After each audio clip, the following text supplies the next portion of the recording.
Hello everyone, welcome to Q Sports. My name is Emmanuel Odufejo.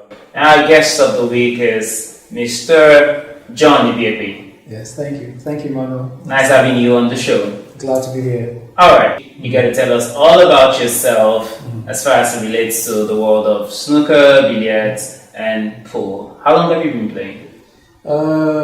Close to about 20 years now. Fantastic. 20 odd years. And I've been playing, I've played the 3 games, snooker, billiards and pool. Fantastic. Participated in many competitions locally. Okay. Yeah. So that's... How did you start playing? I mean, who showed you the ropes, who motivated you? Okay, so I had finished secondary school and I really wanted to be a professional snooker player, which was something my mom at that time did not support. And there was a local bar near my street. It was down University Road, called Varieties. I learned from... What state is that? In Lagos State. Lagos State. So I learned from a man called Yinka Fashika. He's late now. Okay. He taught us, a bunch of us kids, 16, 17-year-olds, how to play the game of snooker using the pool table. Okay.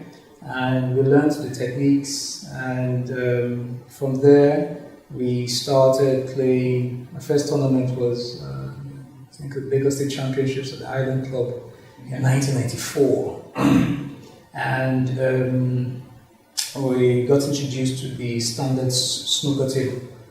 And yes, I was knocked out in the first round, but it was an experience. Yes.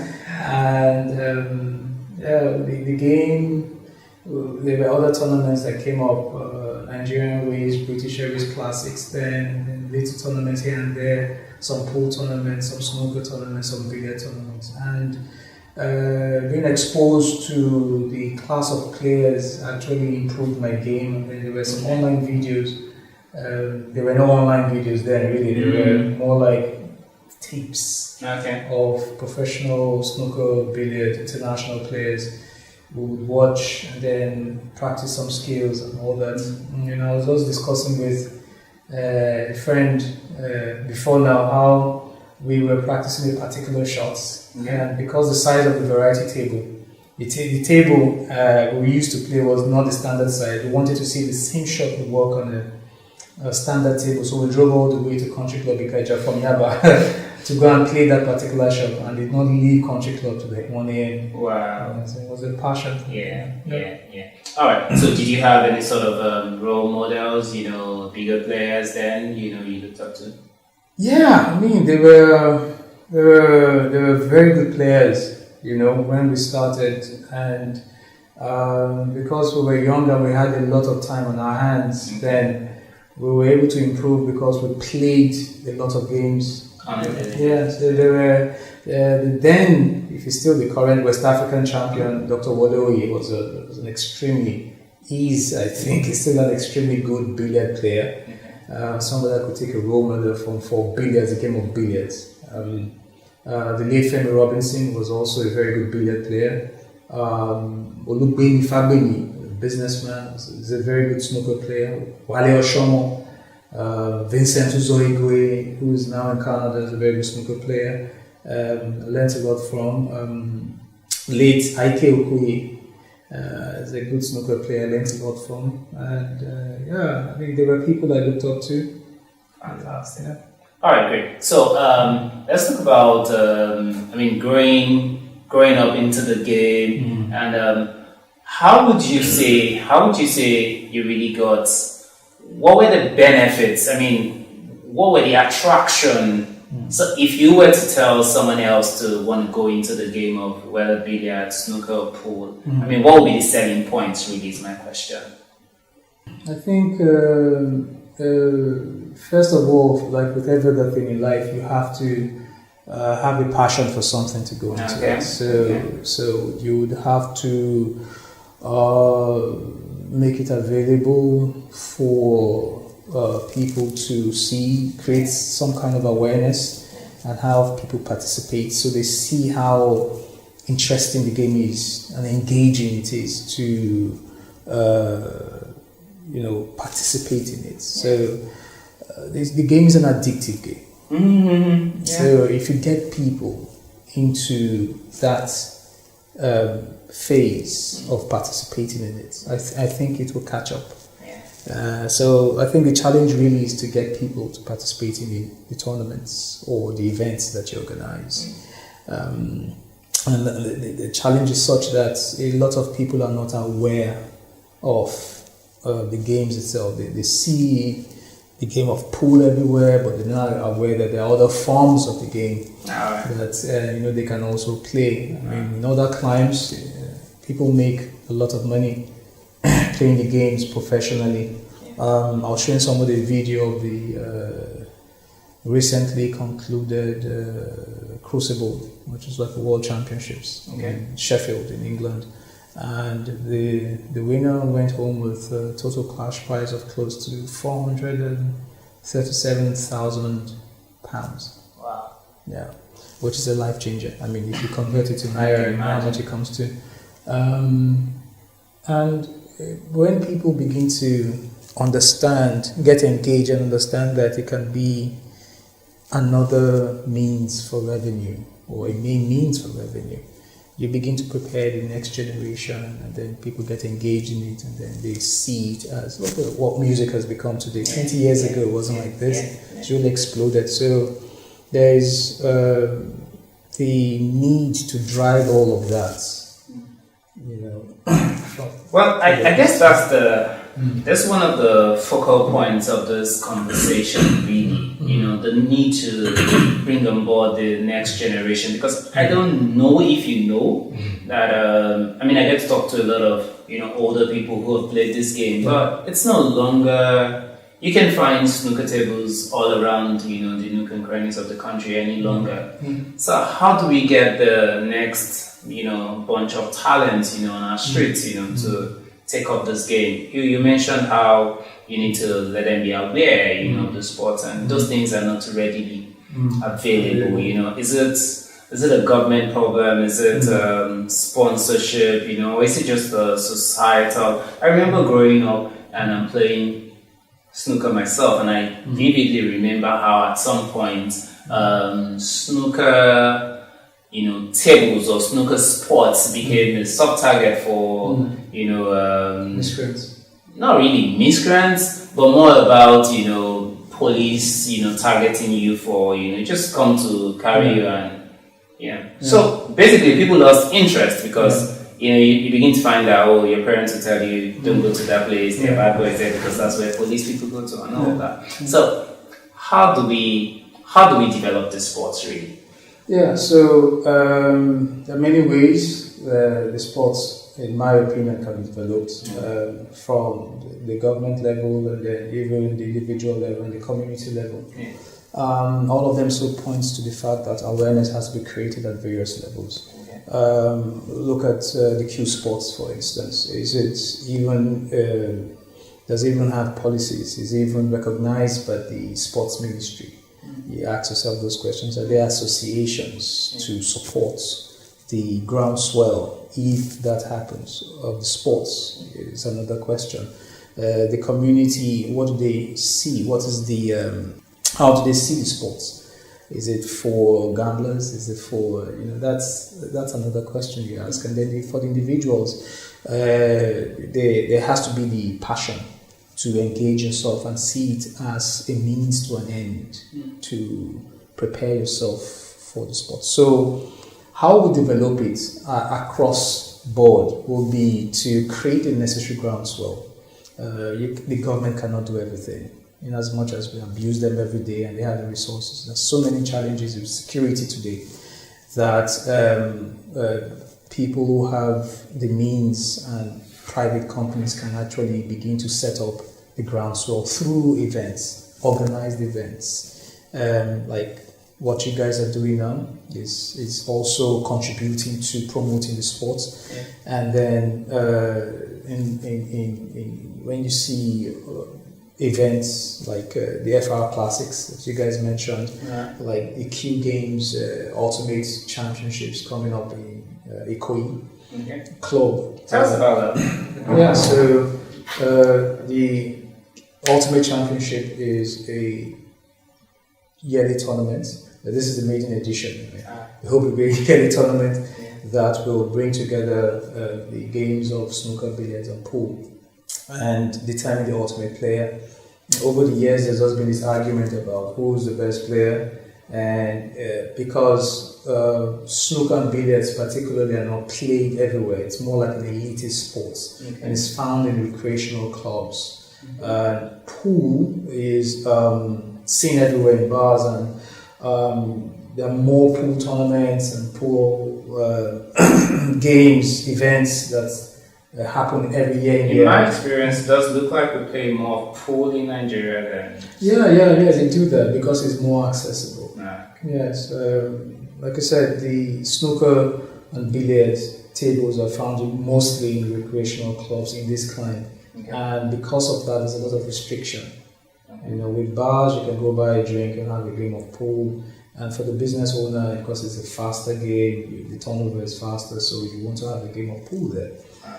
So the Ultimate Player Championship is to bring together, to see who the best player is. You bring everybody under one roof. You play a game of billiard, play a game of snooker, play a game of pool, and determine who the ultimate player is. Fantastic. Yeah. All right, when is this coming up? In November, from the second week of November. All right, fantastic. So you've been playing snooker or billiards or pool, a multiple of them for about 20 years, you said? Yes. So you should be in a good position to tell us what's the difference between billiards, snooker, and pool? Okay, so there are two basic differences. One is for the table, the size of the tables.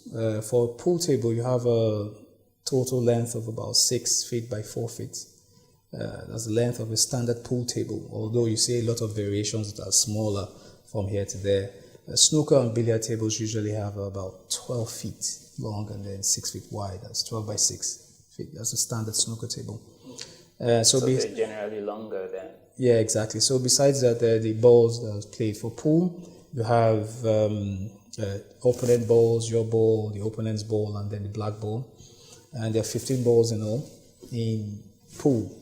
And with snooker, you have a total of 22 balls, 15 red balls, and then 6 colored balls. Yellow, green, brown, blue, pink, and black balls. And the game is usually a scoring game, so it's a bit more technical, but you play to accumulate points, and the person with the highest number of points wins the game in snooker. In billiards, you have 3 balls.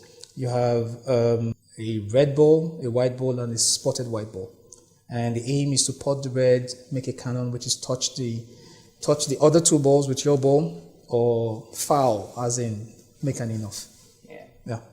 All right. Not like I get any of that.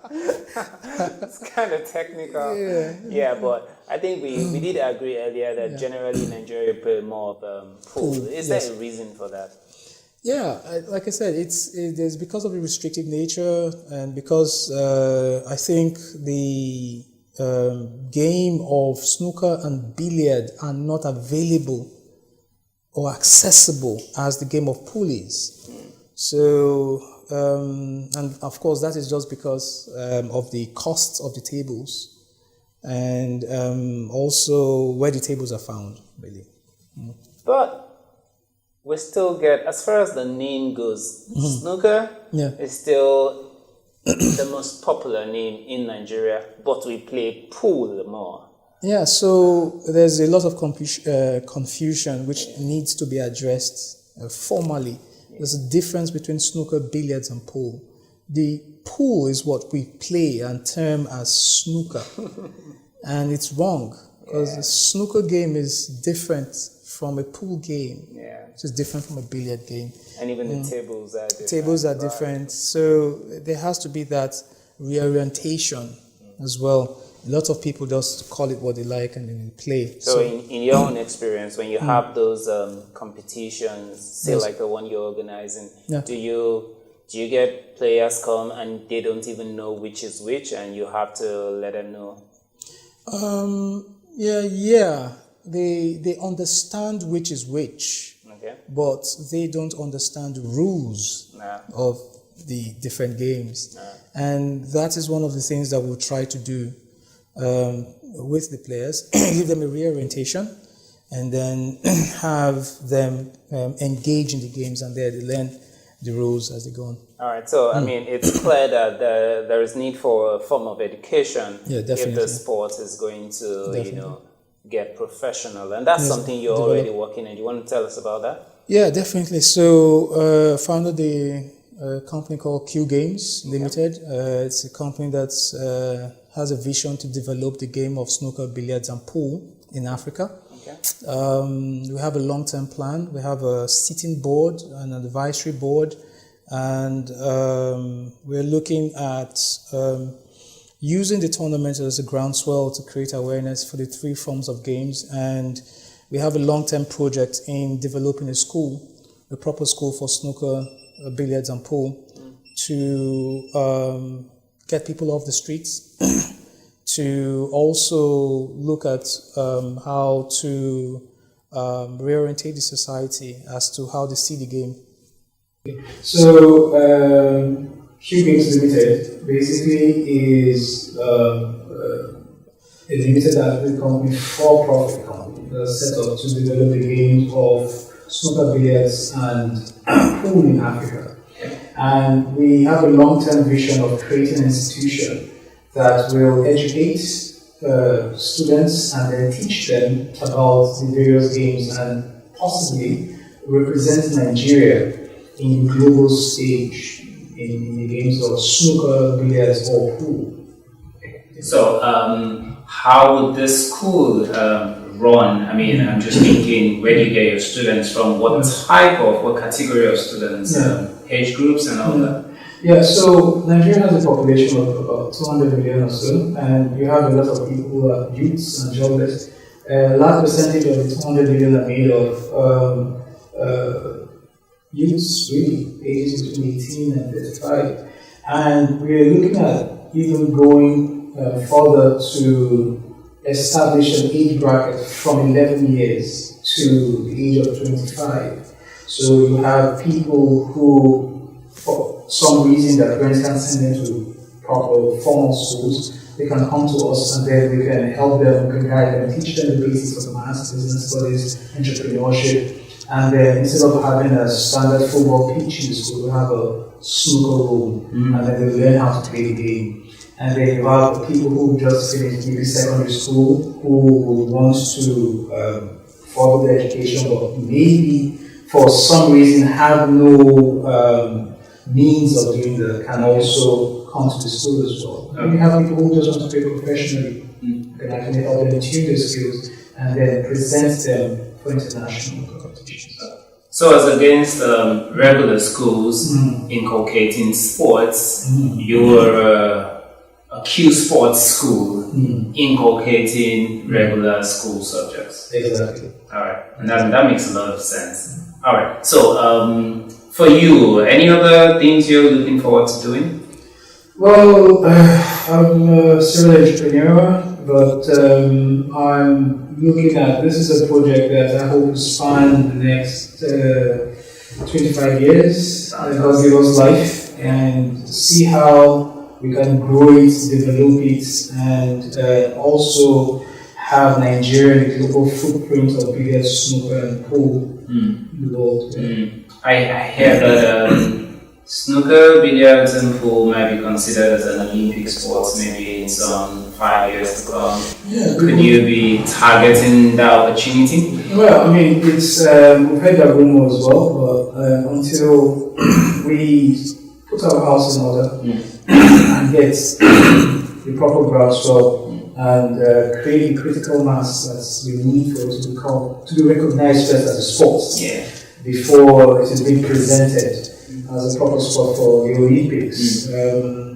We have a lot of work to do. Sure. There's a lot of work to be done, and we are actually considering, we'll consider preparing the younger players, the hungrier players, to participate in that tournament when that happens. Just want to be ready when that happens. Alright, great. Thank you, Mr. Johnny. Thank you so much. It's been interesting talking to you. Thank you, I Marvel. wish you a lot of luck in your future endeavors. Thank you so much. Thank you. All right, this is still Q Sports, your one-stop shop for all things snooker, billiards, and pool. My name is Emmanuel Odufedo. Stay tuned.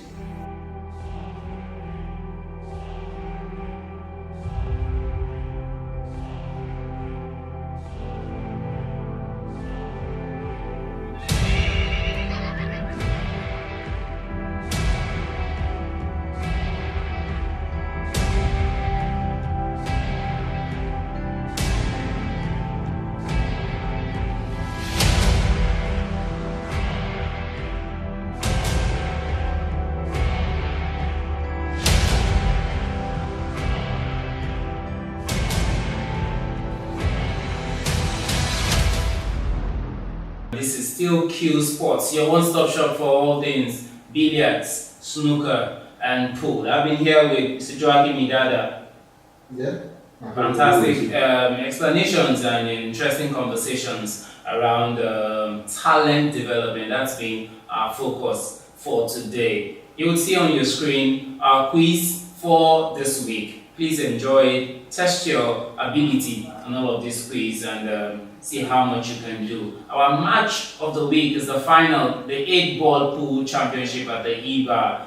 Enjoy it. And as we close, I think basically what we want everyone to take home today is the fact that pool, billiards, and snooker have come to stay. And if we're going to compete with the rest of the world, and talent development, deliberate talent development is the way to go. Sure, I agree. Thank you so much, Mr. Joaquin. My pleasure. All right, everyone, glad to have you. So we'll come your way next week. Thank you very much. Stay blessed.